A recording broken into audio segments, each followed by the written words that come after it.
मी मागच्या पावसाळी अधिवेशनात या कृत्रिम फुलांचा मुद्दा मांडलेला होता।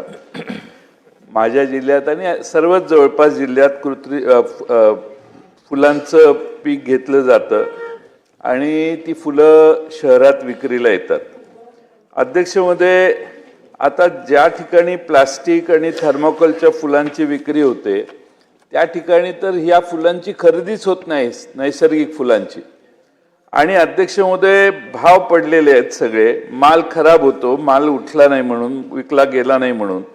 त्यामुळे अध्यक्ष महोदय ही कृत्रिम फुलं बंद करा अशी मागणी केली आणि मग कृत्रिम फुलांचा बंदीचा GR काढण्यात आला का, काढला का नाही काढला?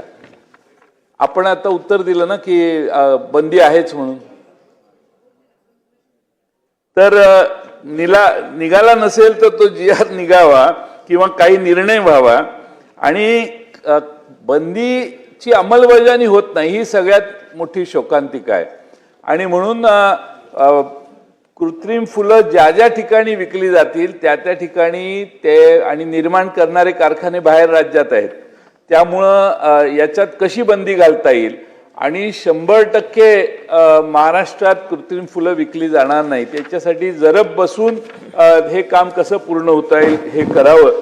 कारण लोकांनी आमच्या भागात ग्रीन हाऊसेस उभे केलेले आहेत, त्यात कृत्रिम फुलांची निर्मिती सांगली जिल्ह्यात, कोल्हापूर जिल्ह्यात नॉर्मल फुलांची निर्मिती होते आणि कृत्रिम फुलं आल्यामुळे यांना बाजार मिळत नाही, त्यामुळे काढलेलं कर्ज फेडायला फार मोठी अडचण आहे।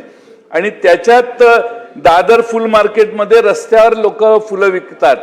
काल परवा महानगरपालिकेने त्या फुल विक्रेत्यांनाही काढून टाकलं, त्यामुळे विक्रीचे पॉइंट्स देखील कमीत कमी व्हायला लागले। त्यामुळे त्याकडेही सहानुभूतीनं बघून आपण मुंबई फुल विक्रेता असोसिएशनला आता फुल मार्केट त्यांनी बंद ठेवलेलं आहे, तर ते चालू करण्यासाठी त्यांना बोलवून चालू करायला द्यावं। आणि अध्यक्ष महोदय, फुल मार्केटमध्ये आज ती बंदी असल्यामुळे शुकशुकाट आहे। फुलांची महाराष्ट्रातली विक्री पूर्णपणाने मुंबईत जी जास्त होते ती आता पूर्णपणाने थांबवली आहे निषेध म्हणून।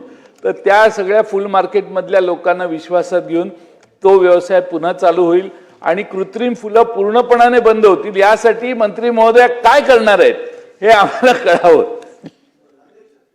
माननीय सदस्य, ज्येष्ठ सदस्य जयंत पाटील साहेबांनी प्रश्न उपस्थित केला। परत यामध्ये कृत्रिम फुलावर बंदी असं काहीही निर्णय मला घेता येणार नाही, कारण मला ते स्पष्ट करू द्या। एक मिनिट, माझा कृत्रिम फुलं जी हॅझार्डस आहेत एन्व्हायरमेंटला, जी बायोडिग्रेडेबल नाहीत, त्यांचा आपल्यावर गंभीर परिणाम होतो, त्यांच्यावर बंदी आहे।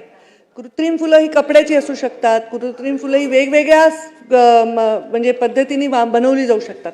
पण जे प्लास्टिक, अरे तुम्हाला मी बोलते पण माझं उत्तर तर दुसऱ्यांना ऐकू द्या। प्रश्न कृत्रिम फुलाचा जे प्लास्टिक वापरलं जातं ते जर प्लास्टिक बायोडिग्रेडेबल नसेल तर मग ते फूल असू, ग्लास असू, प्लेट असू, ह्याला बंदीच आहे।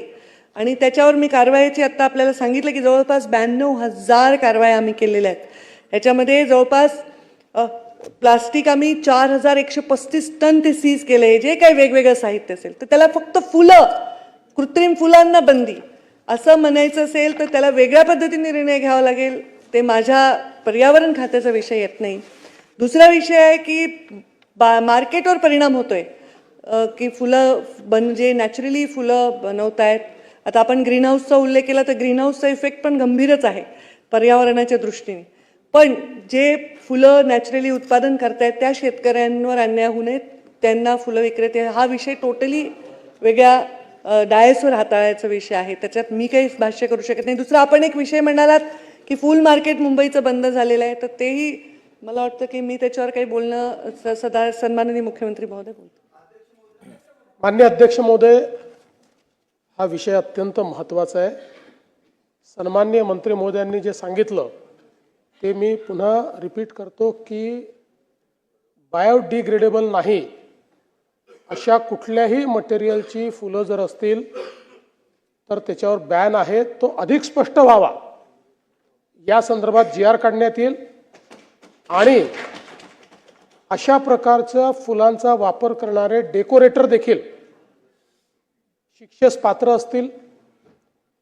या संदर्भात जे मोठे मोठे मॅरेज हॉल्स आहेत त्यांनी जर अशा प्रकारचं डेकोरेशन अलाव केलं तर त्यांच्यावरही काय कारवाई करायची या संदर्भातही GR मध्ये आपण घालू, जेणेकरून अशा पद्धतीनं हे जे काही कृत्रिम फुलांचं एक पेव फुटलेला आहे आणि खरं आहे म्हणजे अनेक वेळा तर ओळखताच येत नाहीत, इतके बेमालूमपणे ही बनवत आहेत आणि त्यातनं पर्यावरणाचे नुकसान होत आहे आणि शेतकऱ्यांचे नुकसान होत आहे. त्यामुळे निश्चितपणे त्या संदर्भातला जो काही पुढची कारवाई आहे ती आपला जो पर्यावरण विभाग आहे तो अधिक चांगल्या पद्धतीनं घेईल आणि याच्यामध्ये मग इतरही विभागांना जर त्याच्यात समाविष्ट करून घ्यायचं असेल तर ते समाविष्ट करून घेतलं जाईल. दुसरं आपण फुलांच्या मार्केटच्या संदर्भात सांगितलं, मी आजच माहिती घेतो. मला वाटत नाही की अशा प्रकारे कुठलं मार्केट वगैरे बंद केलं असेल, पण एखाद वेळेस सध्या अतिक्रमणाची कारवाई चाललेली आहे त्याच्यामध्ये जर काही डिस्प्लेस झाले असतील तर आपण त्यांना जागा देऊ. फुल मार्केट हे चाललंच पाहिजे आणि मी तर असं म्हणतो की आपण सगळे लोक जे आहोत हे सनातनला मानणारे लोक आहोत आणि आपल्याकडे फुलांचं महत्त्व खूप मोठं आहे. त्यामुळे अशा प्रकारचं जे फुल मार्केट आहे हे योग्य पद्धतीनं त्या ठिकाणी चाललं पाहिजे. या संदर्भात महानगरपालिकेला आदेश आजच्या आज देण्यात येतील. आता